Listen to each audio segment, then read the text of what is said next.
Assalamualaikum warahmatullahi wabarakatuh. Salam sejahtera untuk kita semua. Saya Dewanta Wijaya dari KKN Desa Macanbang 2024. Kegiatan kali ini kita akan mengeksplorasi dan juga mengulik berbagai informasi seputar Makam Sunan Kuning dan juga Masjid Tiban. Makam Sunan Kuning merupakan salah satu destinasi wisata yang ada di Tulungagung. Makam ini seringkali diziarahi oleh pengunjung, baik masyarakat dari Tulungagung maupun dari luar kota. Nah, narasumber kita pada kali ini yaitu Bapak Abdul Ghani. Beliau merupakan salah satu juru kunci utama dari Makam Sunan Kuning. Beliau sudah mendedikasikan dirinya sebagai juru kunci sudah berpuluh-puluh tahun, sehingga beliau merupakan salah satu tokoh yang kredibel ketika kita menanyai atau mengulas di balik Makam Sunan Kuning maupun Masjid Tiban. Gimana kelanjutannya? Ikuti keseruannya.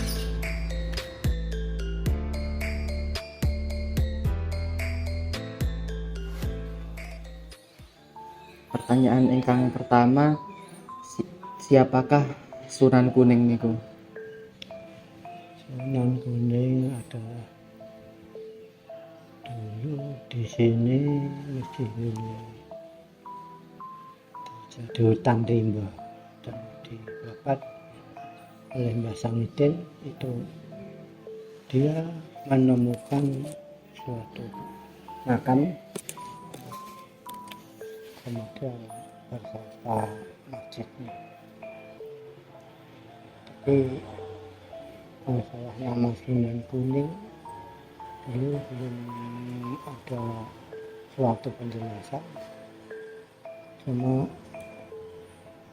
sekarang sudah diteliti oleh para peneliti muda-muda itu adalah nama aslinya Zainal Abidin.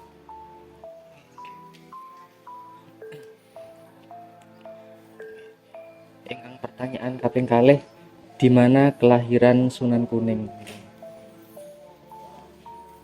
Masalah kelahiran Sunan Kuning itu tidak ada suatu penjelasan. Jadi di sini cuma menemukan makamnya. Terus ingkang nomor 3, mengapa diberi nama atau julukan Sunan Kuning niku? Nama Sunan Kuning itu adalah dari nama yang menemukan itu mendapat mendapat itu dari Allah. Itu dialah Sunan.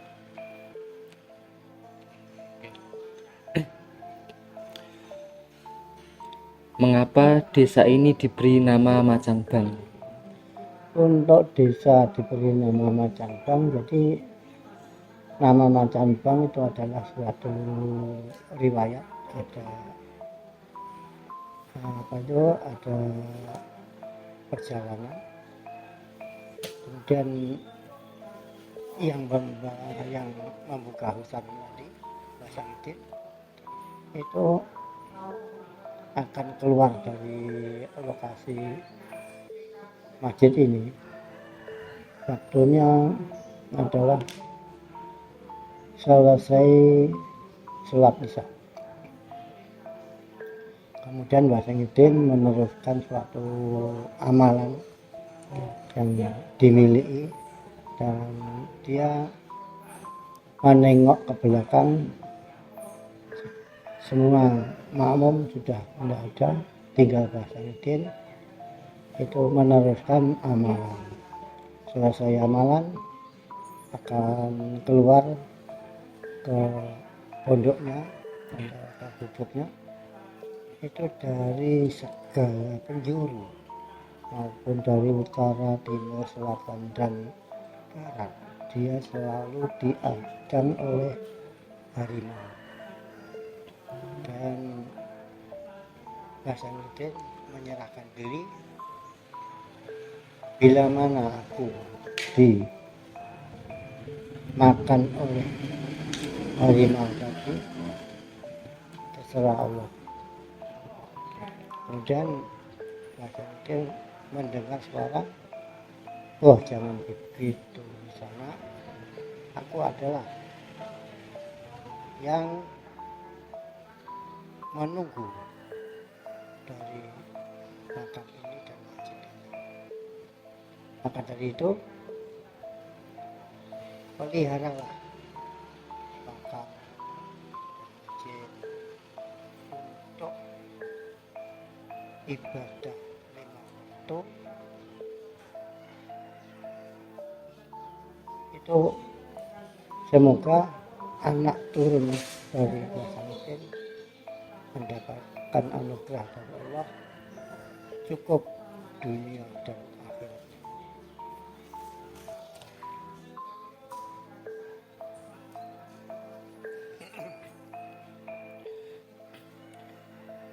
Apa hubungan antara Sunan Kuning dengan Desa Macanbang ini? Hubungan Sunan Kuning dengan Desa Macanbang itu adalah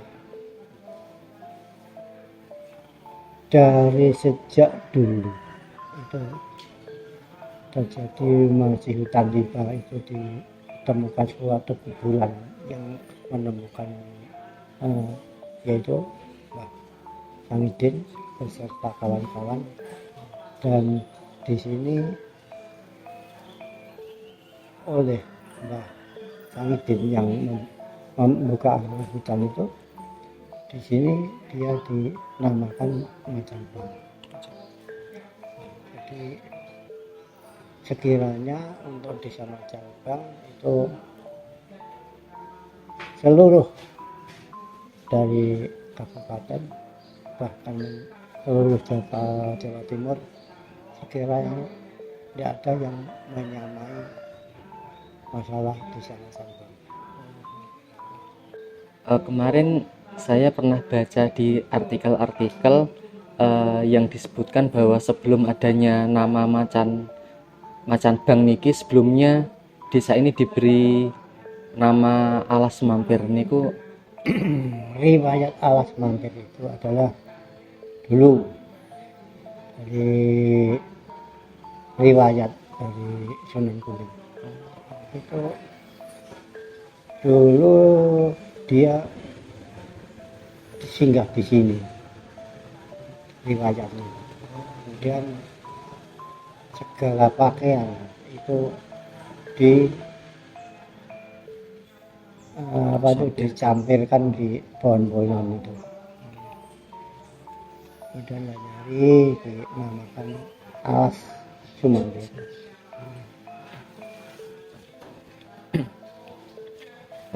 Terus terkait renovasi atau perbaikan masjid serta makam niki sudah berapa kali dilakukan?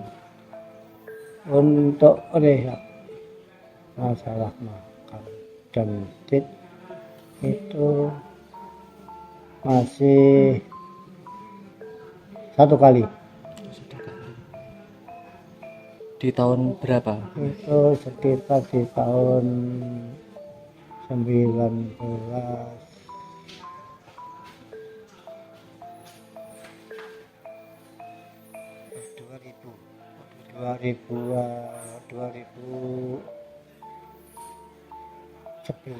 tidak salah.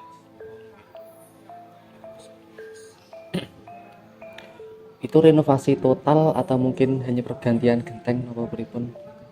Renovasi total. Oh, renovasi. Dulu atapnya itu alang-alang Oh, dari rumput itu. oh, nggih. Kemudian diganti oleh Bapak Bupati pertama, Nggih. itu diganti sirap itu.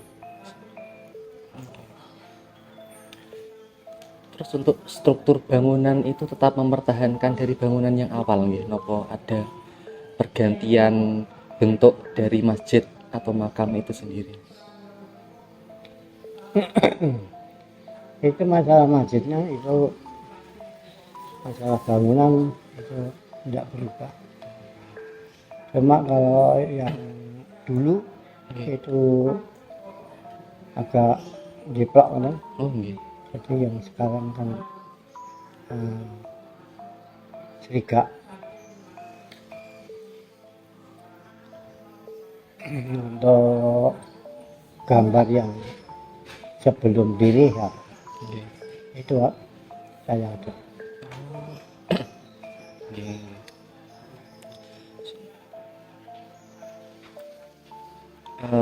Kemudian untuk kegiatan-kegiatan yang rutinan yang dilakukan di masjid ini apa Pak, kira-kira? Untuk kegiatan di lokasi masjid ini, kalau Jumat ini juga untuk Jumatan, Nggih.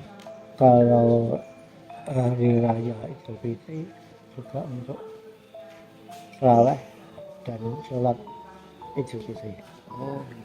Dan untuk selanjutnya untuk hari Kurban juga diadakan sholat Idul Adha di sini, dan paginya itu penyembelihan hewan.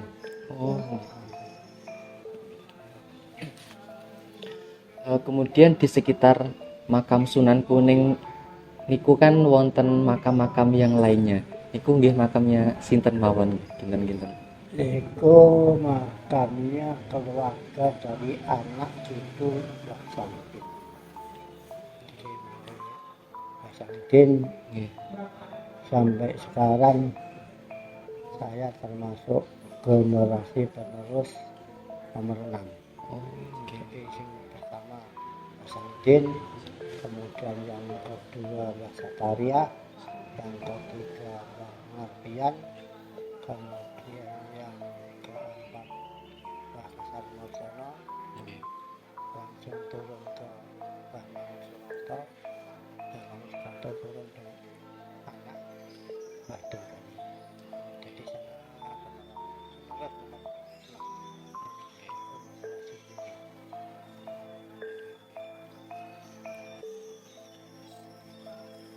Kemudian harapan Mbah Dulgani untuk masjid serta makam kedepannya seperti apa? Harapan yang Mbah inginkan ngoten. Untuk penerusnya itu untuk bangunan yang model bentuk lama itu jangan sampai berubah. Itu menyatakan itu adalah suatu petunjuk pada zaman dulu, dan peninggalannya itu adalah sumur, kemudian beduk, dampar, dan kentongan. Itu peninggalan pada zaman dulu. Kentongannya ingkang pundi Mbah? Oh niku. Kemudian untuk khasiat manfaat dari sumur Nggih. itu banyak yang membutuhkan. Jadi siapa saja yang membutuhkan di situ, gunanya ada yang untuk pengobatan dari yang sakit, bawah lekas sembuh. Kemudian ada ke makan dari masuk ke makam Sunan Kuning itu bentuknya itu terlalu rendah. Itu sekitar tinggi 75 cm Nggih. dan lebar sekitar 65.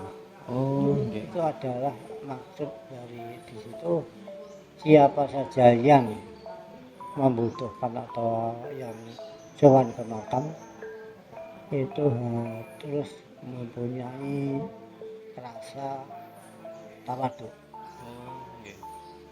merendah diri. Jadi pada bulan-bulan puasa tadi Nggih. di sini dikunjungi oleh Ibu Gubernur. Oh.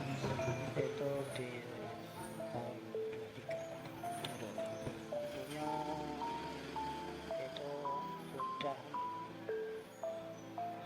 sampai di malam 21. Kemudian untuk apa itu pagar-pagar yang mengelilingi masjid serta makam itu dari dulu sudah ada atau mungkin itu direnovasi pada saat berbarengan dengan renovasi masjid ini? Untuk pagar suatu batas dulu ditemukan suatu tumbuh-tumbuhan pohon, itu namanya pohon jarak. Jadi segi 4. Oh, nggih. Kemudian oleh Mbak Sangidin itu direncanakan dibuatkan suatu batu merah. Kemudian sudah selesai cukup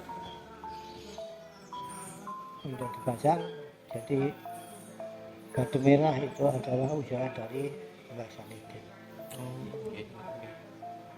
Oke, mungkin itu saja pertanyaan-pertanyaan yang dapat kami sampaikan. Kami berterima kasih banyak kepada Mbah Dulgani atas waktu dan juga tenaganya untuk bersedia kami wawancarai terkait dengan masjid dan juga makam Sunan Kuning. Oke. Dari kami apabila ada kesalahan dari tutur kata ataupun perbuatan, kami mohon maaf yang sebesar-besarnya. Dan di sini kami selaku pelayanan siapa saja yang membutuhkan, itu ada kurang pas dan kurang teliti untuk menyampaikan suatu petunjuk atau kata-kata yang kurang berkenan, Mbak Dulgani minta maaf yang sebesar-besarnya. Assalamualaikum warahmatullahi wabarakatuh. Waalaikumsalam warahmatullahi wabarakatuh.